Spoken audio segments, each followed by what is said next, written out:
கிட்டத்தட்ட ஆயிரக்கணக்கான ஏக்கருக்கு இதன் மூலமாக நிலத்தடி நீர்மட்டத்தை உயர்த்தணும். 1045 ஏரி குளங்கள் இந்த அவினாஷ் அத்திக்கடவு திட்டத்தில் கொண்டு வந்திருக்காங்க. 1045 1045 ஏரி குளத்தை நப்பி அதன் மூலமாக நிலத்தடி நீரை உயர்த்தணும். இதாங்க நான் நோக்கம். இதற்கு முன்பு இருந்த ஆட்சி 2021 ஆட்சி அதிகாரத்தை அடுத்த ஆட்சியிட்ட கொடுத்த பொழுது 83% பணிகள் சராசரியாக நிறைவடைந்திருப்பதாக ஒரு குரூப் சொல்றாங்க. இன்னைக்கு 39 மாதங்கள் ஆகியும் கூட இன்னும் அந்த பணிகள் முடிந்தபாடு இல்லை. அதனாலதான் பாரதிய ஜனதா கட்சி வருகின்ற ஆகஸ்ட் 20ஆம் தேதி ஆரம்பித்து தொடர் உண்ணாவிரத போராட்டத்தை கையில் எடுக்க போறோம். ஆகஸ்ட் 20 பாரதிய ஜனதா கட்சி அவினாஷி அத்திக்கடவு திட்டத்தை முழுமையாக முடித்து வேகமாக மக்களுடைய பயன்பாட்டு வேண்டும் என்பதை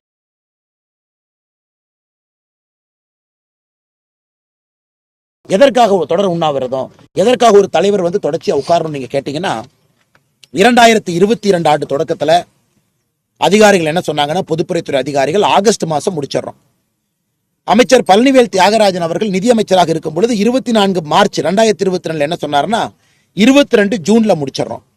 அமைச்சர் துரைமுருகன் அவர்கள் 7 ஆகஸ்ட் 2022 என்ன சொன்னார்னா 2022 டிசம்பர்ல முடிச்சிருவோம்.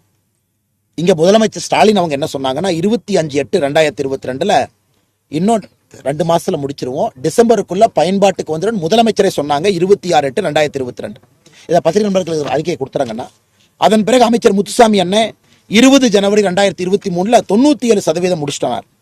8 மார்ச் 2023 அமைச்சர் முத்துசாமி அவர்கள் 15 நாள்ல சோதனை ஓட்டம்னார். திமுக எம்பி ராஜா அவர்கள் 15 ஏப்ரல் 2023 2023 ஆகஸ்ட்ல முடிச்சிடறார். முதலமைச்சர் மு.க. ஸ்டாலின் அவர்கள் 27 ஆகஸ்ட் 2023 சில மாதங்கள்ல வரும் அப்படின்னார். அமைச்சர் முத்துசாமி அவர்கள் 7 அக்டோபர் 2023 99% முடிஞ்சிருச்சினார். அமைச்சர் துரைமுருகன் அவர்கள் 9 அக்டோபர் 2023 காளிங்கராயர் அணையில் நீர் நிரப்பிய பின்னர் தான் இங்க தண்ணி கொண்டு வருவனார். மறுபடியும் முத்துசாமி அண்ணன் துரைமுருகன் 29 அக்டோபர் 2023 அவரே 99% முத்துசாமி சொன்னார். ஆனால் துரைமுருகன் 97% முடிஞ்சிருக்கிறார். அமைச்சர் முத்துசாமி அவர்கள் 9 நவம்பர் 2023 2024 பொங்கல் தினத்தன்னைக்கு தோக்கோலா நடத்துவோம் அப்படின்னார். அமைச்சர் துரைமுருகன் அவர்கள் 6 டிசம்பர் 2023 எல்லா பணிகளும் முடிச்சுட்டு தோக்கோலா நடத்துவோம்.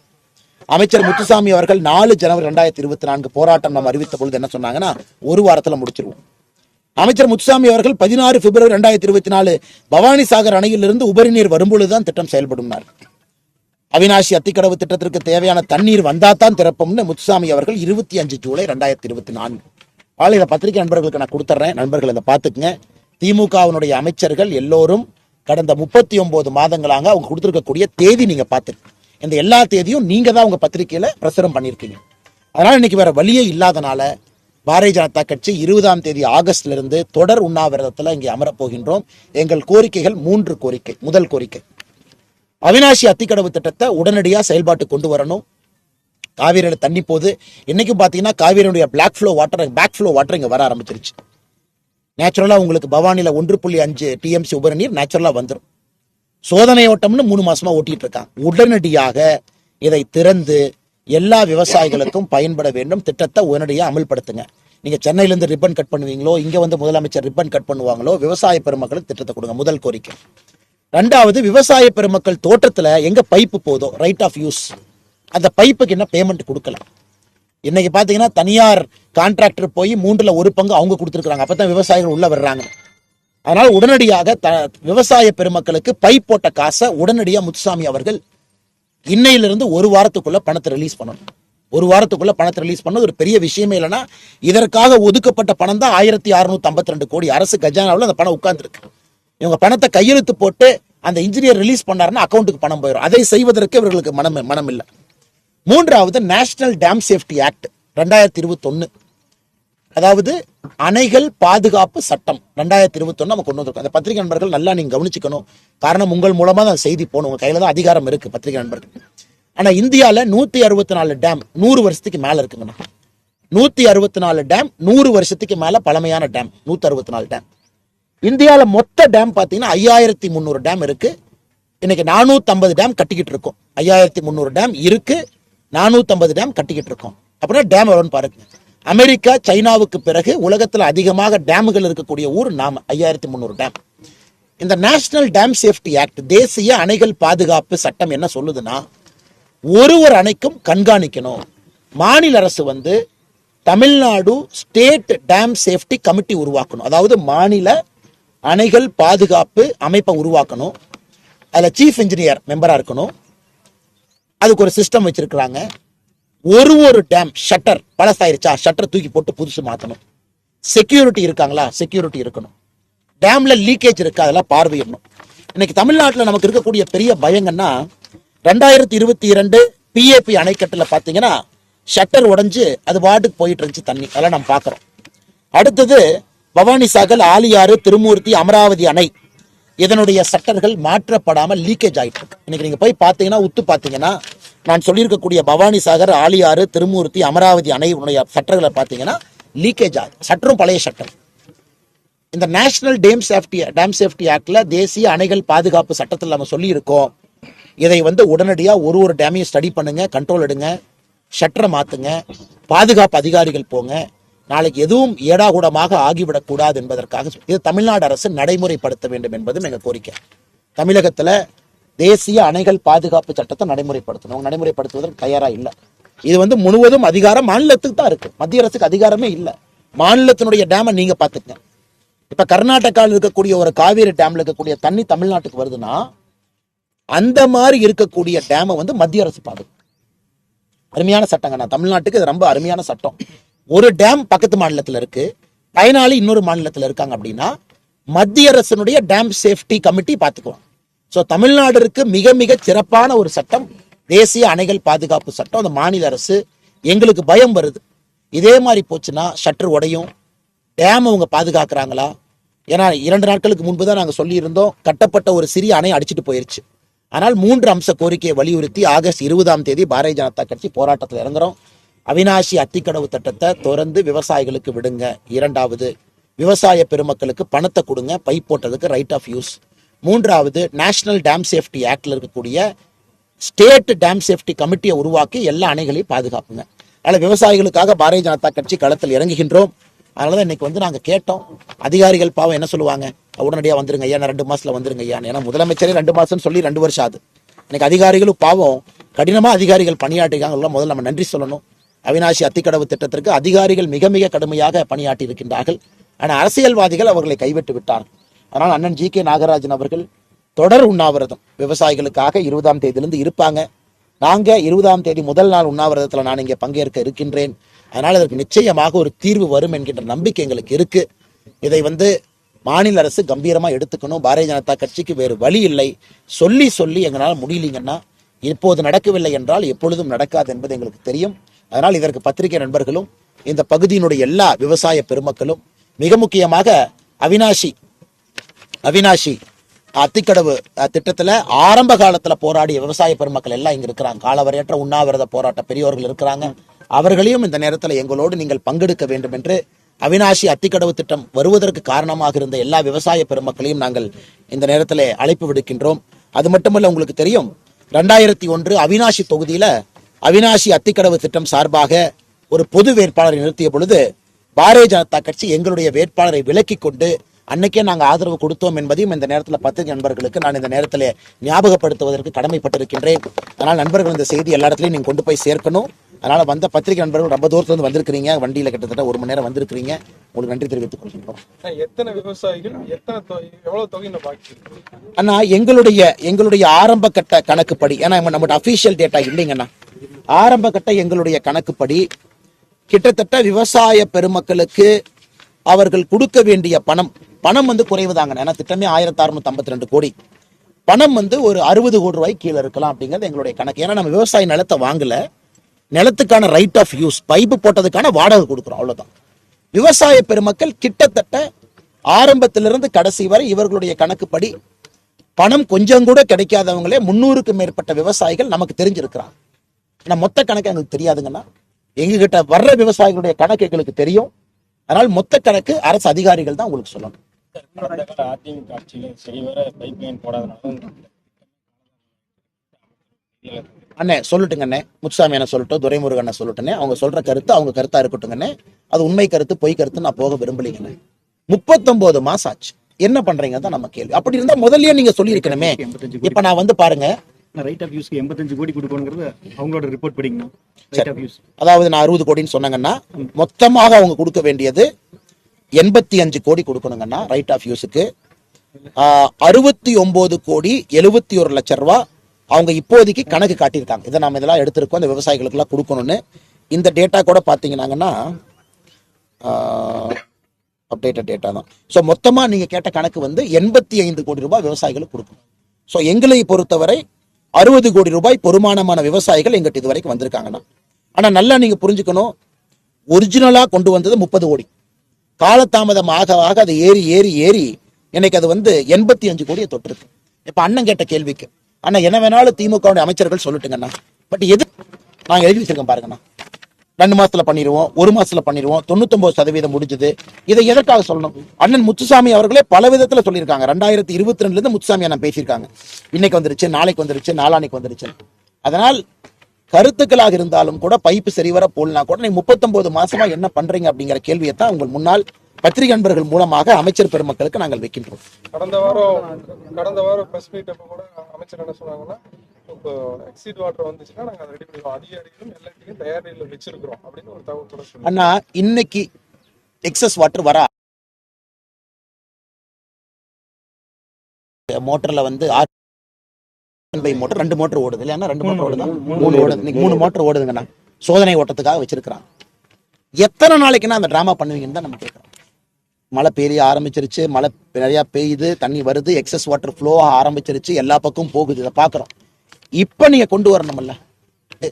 இப்ப அதெல்லாம் தாண்டி 1045 குளம் இருக்குல்லண்ணா, அதோட பவுண்டரி வாலை செக் பண்ணிருக்கீங்களா? அடுத்த கேள்வி. நீங்க நேஷனல் டேம் சேஃப்டி ஆக்டே ஃபாலோ பண்ணாத ஆட்கள் அவங்க. என்னைக்கு கேள்வி, நீங்க நேஷனல் டேம் சேஃப்டி ஆக்டே ஃபாலோ பண்ணாத ஆட்கள் அவங்க. என்னைக்கு 1045 குளத்தினுடைய மதில் சுவரை போய் கண்காணிச்சிட்டீங்களா? நம்ம திறந்து விட்டனே தண்ணி அங்க போய் நிற்கும், அது ரொம்ப ஸ்டேபிளா இருக்குன்னு பாத்துட்டாங்களா? உதாரணத்துக்கு கேட்கறாங்க, டெஸ்ட்ல அவங்க விட்டுருப்பாங்க, முழு தண்ணி விட்டு பார்த்து, ஏன்னா 1.5 TMC போன முழுமையா. அதனால எந்த வேலையும் செய்யாம இப்ப மழை காலமும் போயிடும். இன்னொரு 3 மாசம் மழை காலம் போனா வறட்சி பகுதி வந்துடும், மறுபடியும் அடுத்த வருஷம் வெயிட் பண்ணும். அதனால்தான் அவர்களுக்கு அவசரத்தை காட்ட, இதற்கு மேல் விவசாய பெருமக்களோ பாரதிய ஜனதா கட்சியோ நாங்கள் பொறுத்து கொள்ள போவதில்லை என்பதை உணர்த்துவதற்காக 20ஆம் தேதியிலிருந்து உண்ணாவிரதத்தை ஆரம்பிக்கும். ஆமாங்க ஐயா, சோதனை ஓட்டம் ஒரு நாள் ஓட்டிட்டு அதை எடுத்துட்டு போயிட்டாங்க. ரெண்டாவது வராங்கண்ணா. இப்ப அவினாசி அத்திக்கடவு ஃபேஸ் 2, அவினாசி அத்திக்கடவு ஃபேஸ் 2 இப்ப 1045 இணைச்சிருக்கிறாங்க. இப்ப இரண்டாவது நம்முடைய விவசாய பெருமக்கள் சொல்லியிருப்பது 1300 சில்லற, 1400 வச்சுக்கலாங்கண்ணா. 1400க்கு கொஞ்சம் குறைவு, 1400 குளங்களை மறுபடியும் இணைச்சாத்தான் இந்த திட்டத்திற்கு முழு வலிமை கிடைக்கும். அதுவும் நியாயமான கோரிக்கை, அதையும் நாங்கள் வலியுறுத்தி தான் இருக்க போறோங்க. இந்த மிச்சம் இருக்கக்கூடிய ஃபேஸ் 2 அது ஜஸ்ட் இணைக்கிறதாங்கண்ணா. அதுக்கு அறிவிப்பு கொடுக்கட்டும், முதல்ல தண்ணி வரட்டுங்கன்னா அதற்கான அறிவிப்பு கூப்பிட்டு 1300 மிச்சம் நாங்கள் இணைக்க போறோம்ப்பா, இதற்கான பைப் லைன் போட போறோம், இந்த வேலை செய்ய போறோம் அப்படின்னு அதுக்கு அவங்க அறிவிப்பு கொடுக்கணும். அதனால் எனக்கு ஒரு பெரிய சந்தேகம் என்னன்னா, கொங்கு பகுதியை திட்டமிட்டே புறக்கணிக்க வேண்டும் என்று திமுக நினைக்குதா அப்படிங்கறத நமக்கு சந்தேகம் வருது. ஏன்னா இதில் அவங்க பண்ணியிருக்க ஸ்டேட்மெண்ட்லாம் பார்க்கும் பொழுது முத்துசாமி அண்ணன் மேல எல்லாருக்குமே நம்ம கௌரவம் இருக்குண்ணே. அவர் வந்து டாஸ்மாக் துறைக்கு போனதுக்கு அப்புறம் தான் கொஞ்சம் நம்மளாம் அவர் அதிகமா முத்துசாமி அண்ணனை பத்தி பேச ஆரம்பிச்சிருக்கோம். மாற்று கட்சியா இருந்தாலும் முத்துசாமி அண்ணன் மேல நாங்கெல்லாம் கௌரவம் வச்சிருக்கோம். ஆனா அவரே வந்து 2 வருஷமா 99, 98, 97ன்னு இந்த பர்சன்டேஜ் வர்ற மாதிரி விளையாண்டு இருக்கிறாங்க. என்னங்கண்ணா? அதனால் முத்துசாமி என்ன விளக்கம் கொடுக்கட்டும். இப்ப முத்துசாமி என்ன கேரக்டர் என்னன்னாங்கன்னு நாங்க பண்ணோன்னே அடுத்த நாள் மறுபடியும் விவசாயிகளை போய் பார்ப்பாரு. போன டைம் இதே மாதிரி தான் நடந்துச்சு. அதில் நீங்க போராட்டம் பண்ணாதீங்க, நான் ஒரு வாரத்தில் பண்ணிடுவேன். கடந்த முறை முத்துசாமி என்ன ரெக்வஸ்ட் பண்ணாங்க, நாங்கள் இதை வேகமாக செய்து முடிக்கின்றோம், அதற்காகத்தான் கடந்த முறை நாங்கள் போராட்டம் பண்ணல.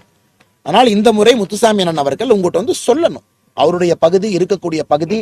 அதனால ஒப்புச்சப்பு காரணம் சொல்லாம அதை செய்யணும். ஆகஸ்ட் 20ஆம் தேதி நாங்கள் உண்ணாவிரதம் இருப்பதற்கு வாய்ப்பு கொடுக்க மாட்டாங்கன்னு நாங்கள் நினைக்கிறோம். இல்லை என்றால் நாங்கள் உட்கார போறோம், முடிவு செஞ்சுட்டோம்.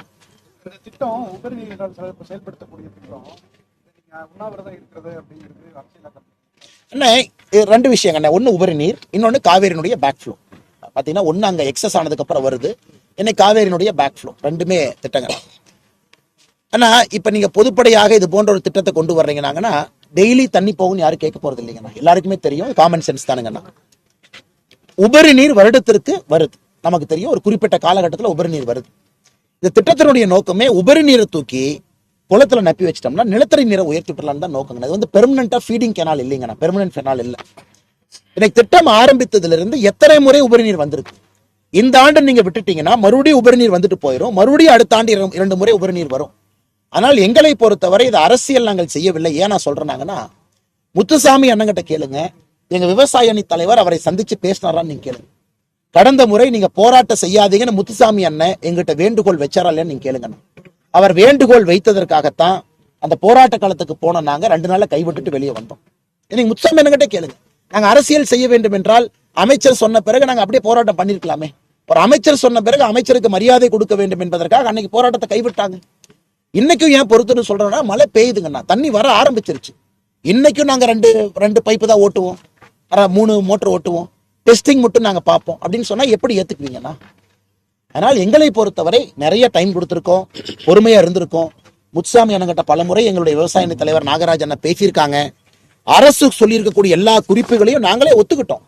கடைசியில பார்க்கும்பொழுது இத்தனையும் பொய்யா கோபால் அப்படிங்கிற அளவுக்கு இவர்கள் சொல்லியும் ஒண்ணு கூட நடக்கலையேங்கிறதா எங்களுடைய வேதனைங்கண்ணா. கள்ளுக்கடை திறக்கணும்னு சொல்லிட்டு ஹைகோர்ட்ல நீங்க ஆய்வு செய்யற அடிப்படையில பணிகள் அண்ணா ஆய்வெல்லாம் அண்ணா உண்மையால நாங்க ஆய்வு பண்ணலீங்கண்ணா. நான் ஆய்வு பண்றதுக்கு நாம யாருங்கன்னா ஆய்வு நம்ம பண்ணல. நாம வந்து இன்னைக்கு வந்திருப்பது இங்க உங்களை சந்திக்கிறோம், இன்ஜினியரை பாக்குறோம். ஆய்வுங்கிறது முழுமையாக எங்களுடைய நாகராஜனை வந்து விடுபட்ட பைப்பு எங்கெல்லாம் பைப்பு போடலையோ அதையெல்லாம் ஒரு கமிட்டி வச்சு ஆய்வு பண்ண. அந்த போட்டோ இருக்காங்கண்ணா ஐபேட்ல, அது கொஞ்சம் பத்திரிகை நண்பர்களுக்கு காட்டுங்க, அப்பதான் உங்களுக்கு தெரியும் நாம ஆய்வு பண்ணதெல்லாம். நாங்க சொல்றது வந்து 1 வருஷத்துக்கு முன்னாடிங்கண்ணா. நாங்க மனிதாபிமான அடிப்படையில அரசியல் செய்யக்கூடாது என்பதற்காக ஒரு குழு வந்து ஒரு இடமா போனோம். சில இடத்துல விவசாயிகள் பிரச்சனை பண்ணாங்க. அண்ணே நான் உள்ளே விடமாட்டேன். ஏன் விடமாட்டீங்க? நாங்க பாருங்க இந்த போட்டோ காட்டுமா? ஆனா இது வந்து நாங்க 1 வருடத்துக்கு முன்பு செஞ்ச ஆய்வுங்கண்ணா. நீங்க எப்படி கவர் பண்ணுவீங்கன்னு தெரியல, உங்களுக்கு கொடுத்துட்றேன் பாத்துக்குங்க. இது வந்து முக்கியமா நாங்க போனது வந்து விவசாய பெருமக்கள் ஏன் விடல, அந்த போட்டோலாம் உங்களுக்கு கொடுத்துருக்கேன். மனமும் தெரியல. சரி அதை பேசிக்கணும். அப்ப ஒரு 10-15 விவசாயிகள்கிட்ட பஞ்சாயத்தை நாங்க பண்ணோம். உதாரணத்துக்கு பாரதிய ஜனதா கட்சி சார்ந்த விவசாயிகளா இருக்கலாம், பொதுப்படையாக இருக்கக்கூடிய விவசாயிகள்கிட்ட நாங்க ரெக்வஸ்ட் பண்ணோம். உண்மையே சொல்லணும்னா இந்த 1/3 பணமும் யாருன்னா கொடுத்துருக்காங்க.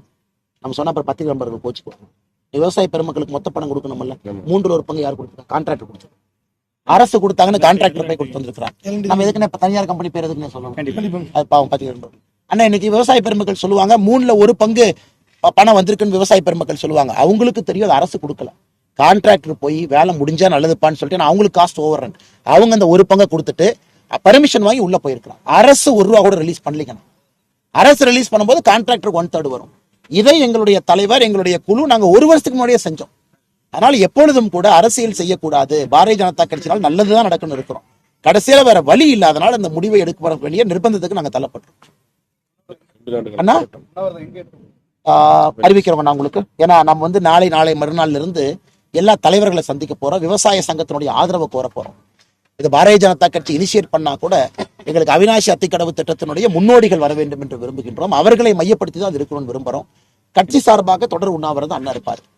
மிச்ச தலைவர்களையும் கூப்பிட போறோம், கூட்டணி கட்சி தலைவர்களையும் கூப்பிட போறோம். 20ஆம் தேதி உறுதியாக நடக்க ஆரம்பிக்கும். 2 நாட்கள் இடத்தை உங்களுக்கு சொல்றோம். வேறங்கண்ணா சார் இந்த கள்ளுக்கடை திறக்கணும்னு சொல்லிட்டு ஆமாங்கண்ணா 4 வாரத்துல பிரச்சனைன்னு சொல்லிட்டு சொல்ல மாட்டாங்கன்னா, நீதிபதி சிவசுப்பிரமணியம் ஐயா அவர்கள் கலைஞர் கருணாநிதி அவர்கள் இருக்கும் பொழுது நீதிபதி சிவசுப்பிரமணியம் ஐயா ஆணையத்தை அமைச்சாங்க. அந்த ஆணையத்தினுடைய அறிக்கை எடுத்து இப்ப படிப்பேன். இதேதான் அந்த ஆணையம் சொல்லுச்சு. அதாவது உடம்புக்கு கெடுதல் ஏற்படக்கூடிய ரசாயன பொருட்களை நீங்க மதுபானமா கொடுக்குறீங்க. அப்படி இருக்கும் பொழுது கள்ளுக்கடையை தடை செய்வதற்கு அரசு சொல்லக்கூடிய காரணத்தை ஏற்றுக்கொள்ள முடியாதுன்னு யார் சொன்னா? நீதிபதி சிவசுப்பிரமணியம் ஆணையம். அமைச்சது யாரு? கலைஞர் கருணாநிதி ஐயா. அந்த ரிப்போர்ட் அப்படியே தூக்கி குப்பத்தொட்டில போட்டாங்க. அதை வந்து அசம்பிளியோட வைக்கல. ஏன் அதை வச்சாங்கன்னா எல்லாம் கேள்வி கேட்பாங்க. ஆனால் இது திமுகவுக்கு புதிது இல்லைங்கண்ணா. கலைஞர் ஐயா இருக்கும் பொழுதும் நீதிபதி சிவசுப்பிரமணிய ஆணையத்தினுடைய அறிக்கையினுடைய தெளிவா இருக்கு. இன்னைக்கு உயர் நீதிமன்றம் அப்படி ஒரு ஸ்டெப் முன்னாடி போயிருக்கிறாங்க. நீங்க கன்சிடர் பண்ணலாமே, நீங்க யோசிக்கலாமே, இதை பத்தி நீங்க அறிவுறுத்தலாமே அப்படின்னு தான் சொல்ல முடியும். ஒரு கோர்ட் வந்து பண்ணுங்கன்னு எங்க சொல்ல மாட்டாங்க.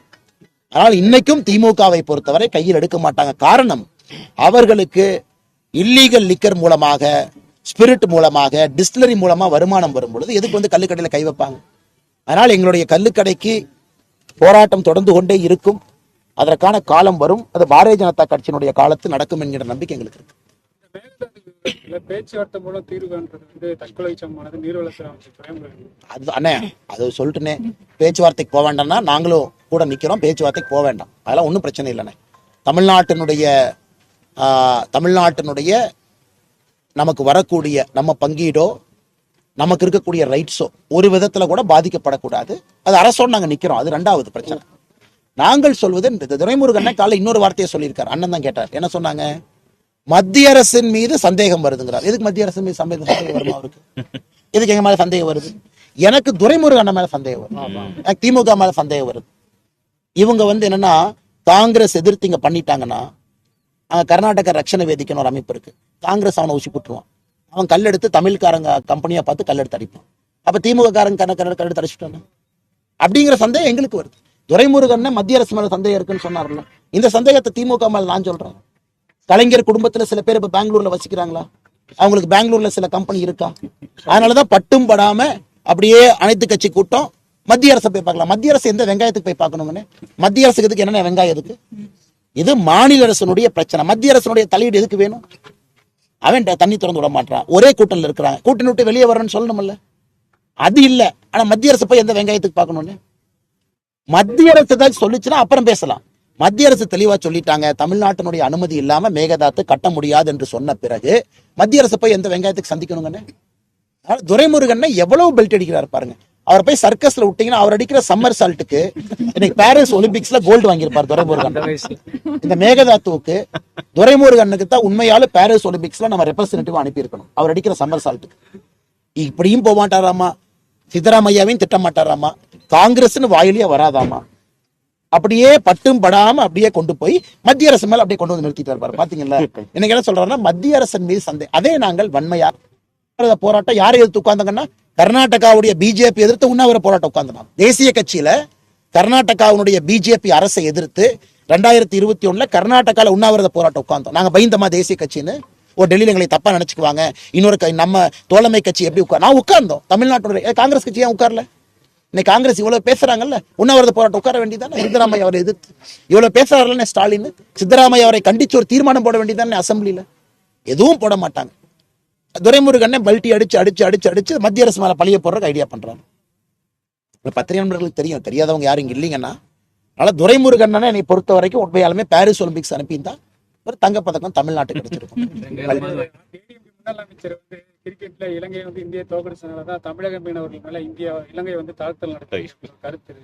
தமிழ்நாட்டினுடைய அரசியல் வந்து இவ்வளவு மோசமா போயிருச்சுன்னு நினைச்சு நான் வெக்கப்படுறேங்கண்ணா. இவ்வளவு மோசமா போயிருச்சு. எப்படிப்பட்ட தமிழ்நாடு, எப்படிப்பட்ட படித்த ஒரு மாநிலம், எப்படிப்பட்ட முன்னோர்கள் வாழ்ந்த ஒரு மாநிலம், ஆன்றோர்கள் சான்றோர்கள் வாழ்ந்த இந்த மாநிலத்துல எப்படிப்பட்ட ட்ரிவியலான கமெண்ட் எல்லாம் சொல்றாங்க.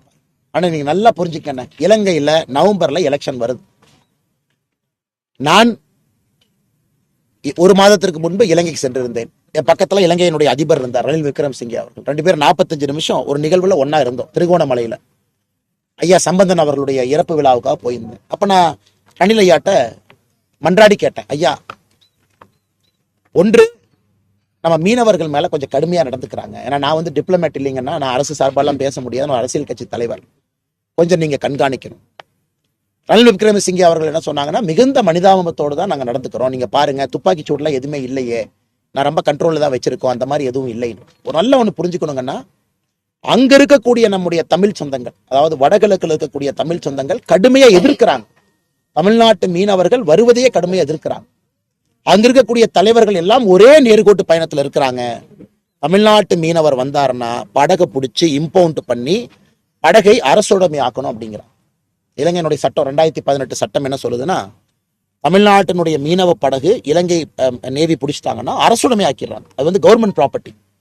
நாம என்ன பண்ணிருக்கோம், ஒரு போட்டை கூட ஆக்ஷன் பண்ணாம தடுத்து நிறுத்திருக்கோம். இதெல்லாம் சாதனை இல்லையாங்கண்ணா? இதெல்லாம் மோடி அவருடைய சாதனை இல்லையா? 2018 இருந்து பிடிக்கப்பட்ட ஒரு போட்டை ஆக்ஷனுக்கு வரல. ஏன்னா அவங்க ஆக்ஷன் பண்ணிட்டாங்கன்னா இன்னொருத்தர் அந்த போட்டை விலைக்கு வாங்கிட்டு போயிடலாம், அரசுடைமை. அதனால அந்த சட்டத்தின்படி நம்முடைய மீனவ சொந்தங்களுடைய படகு அரசுடைமை ஆகியும் கூட நாம ஆக்ஷன் பண்ண விடல, அப்ஜெக்ட் பண்ணிட்டு இருக்கோம். ஆக்ஷன் பண்ணாதீங்க, அந்த படகை திரும்ப கொடுங்க. இது மோடி ஐயா பண்ணியிருக்காங்க. இரண்டாவது, இலங்கையில செப்டம்பர் அக்டோபர்ல எலெக்ஷன் வருதுங்கண்ணா. அரசியல்வாதிகள் கடுமையா தான் இருப்பாங்க, அது ஒன்றும் பண்ண முடியாதுங்கண்ணா. எலெக்ஷன் வர்ற வரைக்கும் செப்டம்பர் அக்டோபர் 1னா 10பாங்க, 10னா 100பாங்க. எலெக்ஷன் டைம்ல அரசியல்வாதி எப்படி பேசுவான்னு உங்களுக்கு தெரியும். அதையெல்லாம் தாண்டி இலங்கை பொறுத்தவரை நடுநிலைமையோடு இருக்க வேண்டும் விரும்புறாங்க. ஆனா சில இடத்துல அந்த இலங்கையினுடைய நேவி செய்திருப்பது அட்டூழியம், அதை ஏத்துக்கவே முடியாது. ஜெய்சங்கர் ஐயாவை நேற்று முன்தினம் டெல்லியில நான் சந்திச்சேன். நேற்று முன்தினம் சாயந்தரம் சந்திச்சேன். நேத்து இஷ்யூ ஆனதுக்கு அப்புறம் ஜெய்சங்கர் ஐயா தொலைபேசியில பேசினாங்க. அது என்னோட முகநூல் பதிவுல போட்டு எதுக்காக நான் கிளாரிஃபை பண்றாங்கன்னா, நண்பர்களுக்கு சில உண்மை தெரிய வேண்டும் என்று. இலங்கையினுடைய தூதுவரை நம்முடைய நார்த் பிளாக் சவுத் பிளாக் கூப்பிட்டு நாம வார்ன் பண்ணி அனுப்பிச்சிருக்கோம். இதெல்லாம் டிப்ளமேசியில் ஒரு சொல்யூஷனுங்க. அடுத்து அந்த தூதரையே திருப்ப அனுப்புறது. ஃபர்ஸ்ட் ஸ்டெப் என்ன? வார்னிங். எதுக்கு அதை பண்ணீங்க? உங்க நாட்டுல இருந்து எதுக்கு எங்க மீனவர்கள் போட்டை வந்து இடிச்சீங்க? எதுக்கு எங்க மீனவர்கள் ஒருத்தர் வந்து மரணத்துக்கு நீங்க காரணம்? நடவடிக்கை எடுங்க. ஸோ இந்திய அரசு எவ்வளவு கம்பீரமா இந்த விஷயத்தை எடுத்திருக்காங்கன்னா, இலங்கையினுடைய தூதுவரை நம்ம ஆபீஸுக்கு கூப்பிட்டு வார்ன் பண்ணி அனுப்பிச்சிருக்கோம். அதை நம்முடைய வெளியுறவுத்துறை அமைச்சர் ஒரு பிரஸ் நோட் மூலமா சொல்லியிருக்கிறாங்க. இரண்டாவது நல்லா புரிஞ்சுக்கணும், நாளை திங்கட்கிழமை தமிழ்நாட்டிலிருந்து பாரதிய ஜனதா கட்சி சார்பாக நானும் மீனவ தலைவர்களும் ஜெய்சங்கர்ஜியை சந்திக்கிறோம். திங்கட்கிழமை 3 மணிக்கு டெல்லியில வெளியுறவுத்துறை அமைச்சர் ஜெய்சங்கர் அவர்களை ராமநாதபுரத்தை சார்ந்த மீனவ தலைவர்கள், மீனவர்கள், பாரதிய ஜனதா கட்சியிலிருந்து நான் உட்பட எல்லோரும் அங்க போய் டெலிகேஷன் போறோம். கடுமையா பேச போறோம். இதை ஏற்றுக்கொள்ள முடியாது. போட்டை பிடிச்சி வச்சிருக்காங்க, போட் ரிலீஸ் பண்ண சொல்லுங்க. ஹிஸ்டரி உங்களுக்கு தெரியும். கச்சத்தீவு யார் கொடுத்தா அதுக்குள்ள நான் போக விரும்பலீங்கன்னா, நமக்கு தீர்வு வேண்டும். அதனால எல்லாத்தையும் கூட்டிட்டு பாரதிய ஜனதா கட்சி நாங்க எடுத்துட்டு போறோம். இதை விட என்ன செய்யணும் நீங்க சொல்லுங்க. என்ன செய்ய முடியுமோ ஒரு ஆட்சி அதிகாரத்துக்கு உட்பட்டு எல்லாம் செய்யறோம். இலங்கை தூதரை கூப்பிட்டு, கடைசி இலங்கை தூதரை எப்ப கூப்பிட்டு வான் பண்ணுங்க? நாம ஆட்சிக்கு வந்த பிறகு முதல் முறையா கூப்பிட்டு வான் பண்ணிருக்கோம். இந்த நம்ம 10 வருஷத்துல இலங்கை தூதர் நம்ம கூப்பிட்டதே இல்லையே. அது வந்து டிமார்ச்சின்னு அதை சொல்றாங்க ஒரு டேர்ம். இவ்வளவு செய்திருக்கின்றோம். ஆனா இங்க இருக்கிறவங்க நம்ம மேல ஆர்ப்பாட்டம் பண்றதுக்கு திமுக காரன் கிளம்பி இருக்கான். நாங்கள் இந்த பிரச்சனையை தீர்க்க வேண்டும் என்று களத்தில் நிற்கின்றோம். ரணில் விக்ரமசிங்கே அவர்களும் அவர் வந்ததுக்கு அப்புறம் இந்த டேர்மை கொஞ்சம் பாருங்க, அல்லது மோடிஜி வந்ததுக்கு அப்புறம் பாருங்க. 2014 பின்னாடி பாருங்க, ஷூட்டிங்கே இல்லையாண்ணா. இன்னைக்கு இலங்கை நேவி அநியாயம் பண்ற, ஆக்ஷன் எடுக்கணும். அதற்கான எல்லா நடவடிக்கை எடுக்கிறோம். தூதரை கூப்பிட்டு நம்ம சத்தம் போட்டிருக்கோம். தூதர் நடவடிக்கை எடுக்க சொல்லி பரிந்துரை செய்திருக்கின்றோம். அவங்க கவர்மெண்ட்டுக்கு சொல்லுவாங்க. நம்ம அம்பாசிடர் இலங்கையில வேலையை செஞ்சிருக்காங்க. மிக துரிதமா அந்த இறந்து போன மீனவ சகோதரருடைய உடலை மிக துரிதமா இன்னைக்கு காலையில் 4 மணி கொண்டு வந்து சேர்த்திட்டோம் ராமேஸ்வரத்துக்கு. காலை 4 o'clock இந்தியன் கோஸ்ட் கார்டு பார்டர்ல வாங்கி நாமளே கொண்டு வந்து ராமேஸ்வரத்துல அந்த துக்ககரமான அந்த நண்பருடைய கொண்டு வந்து சேர்த்திருக்கிறோம். எல்லாம் இவ்வளவு துரிதமாக செய்யறோம். முதலமைச்சர் என்ன பண்ணும்? இந்த சொல்யூஷன்ல நாமளும் பங்கெடுக்க வேண்டும் நினைக்கிறத விட்டுட்டு அரசியல் பண்ணிட்டு இருக்காருன்னு. அதனால்தான் திங்கட்கிழமை 3 மணிக்கு தமிழ்நாட்டிலிருந்து ஒரு டெலிகேஷன் மத்திய அமைச்சர், வெளியுறவுத்துறை அமைச்சர் திரு ஜெய்சங்கர் அவர்களை சந்திக்க செல்லுகின்றோம். நம்முடைய கோபத்தை வெளிப்படுத்தி விட்டு வரப்போகின்றோம். எந்த மாற்று கருத்துல நம்ம கோபத்தை வெளிப்படுத்திட்டு வர்றோம். அமைச்சர் அவங்க அபிஷியல் சேனல்ல எடுத்துட்டு போவாங்க. நன்றி அண்ணா, ரொம்ப நன்றி அவ்வளவு தூரம் வந்ததுக்கு.